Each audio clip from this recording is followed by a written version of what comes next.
ಒಳ್ಳೆ ಆರೋಗ್ಯ ವ್ಯವಸ್ಥೆ ಸಿಗಬೇಕು. ನನ್ನ ಹೆಸರು ಅವರು ಹಾಕ್ಲಿ ಆಗದಿರೇ ಇರಲಿ, ನನ್ನ ಆಮಂತ್ರಣ ಮಾಡಲಿ ಮಾಡದಿರೇ ಇರಲಿ, 8.5 ಲಕ್ಷ ಜನ ನನಗೆ ಮತದಾನ ಮಾಡಿದ್ದಾರೆ, ಆಶೀರ್ವಾದವನ್ನು ಮಾಡಿದ್ದಾರೆ. ಜನಪರವಾಗಿ ಕೆಲಸವನ್ನು ನಾನು ಮುಂದುವರಿಸ್ತೀನಿ. ಏನು ಅವ್ರ ಜೊತೆಯಲ್ಲಿ ಹೋದರೆ ಮಾತ್ರ ಆಸ್ಪತ್ರೆ ಉದ್ಘಾಟನೆ ಆಗೋದು. ಆಸ್ಪತ್ರೆ ಯಾವಾಗ ಉದ್ಘಾಟನೆ ಆಗೋದು? ಅದಕ್ಕೆ ಬೇಕಾದಂಥ ಎಲ್ಲ ಎಕ್ವಿಪ್ಮೆಂಟ್ಸನ್ನು ಅವ್ರು ತರಿಸಿ ಜನರಿಗೆ ಸೇವೆಗೆ ಮುಕ್ತ ಮಾಡಿದಾಗ ಮಾತ್ರ ಅದು ಉದ್ಘಾಟನೆ. ನಾನು ಹೋಗ್ತೀನಿ, ನಮ್ಮೆಲ್ಲ ಮುಖಂಡರುಗಳಿದ್ದಾರೆ, ನಮ್ಮ ಸ್ಥಳೀಯ ಮುಖಂಡರುಗಳಿದ್ದಾರೆ, ಇಲ್ಲಿನ ಜನಸಾಮಾನ್ಯರಿದ್ದಾರೆ, ಸ್ಥಳೀಯ ಅಧಿಕಾರಿಗಳ ಜೊತೆ ನಾನು ಒಮ್ಮೆ ಹೋಗಿ ಹೇಗೆ ಬಂದಿದೆ, ಯಾಕೆಂದರೆ ನಮಗೂ ಒಂದು ಆಸೆ ಇದೆಯಲ್ಲ, ನಾವು ಮಾಡಿದ್ದೀವಿ, ಯಾವ ರೀತಿ ಅದು ಕಾಮಗಾರಿ ಪೂರ್ಣ ಆಗಿದೆ, ಯಾವ ರೀತಿ ಗುಣಮಟ್ಟದಿಂದ ಇದೆ, ಇದನ್ನೆಲ್ಲ ಕೂಡ ನೋಡ್ಕೊಂಡು ಬರ್ತೇವೆ.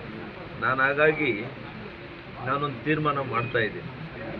ಇಂಥ ಒಂದು ಕೆಟ್ಟ ಮನಸ್ಥಿತಿ ಇರತಕ್ಕಂಥ ಜಿಲ್ಲಾ ಉಸ್ತುವಾರಿ ಸಚಿವರ ಜೊತೆ ಯಾವಾಗಲೂ ಕೂಡ ನಾನು ಅಧಿಕೃತವಾಗಿ ವೇದಿಕೆ ಹಂಚ್ಕೋಬಾರ್ದು ಅಂತೇಳಿ ನಾನು ತೀರ್ಮಾನ ಮಾಡಿದ್ದೀನಿ.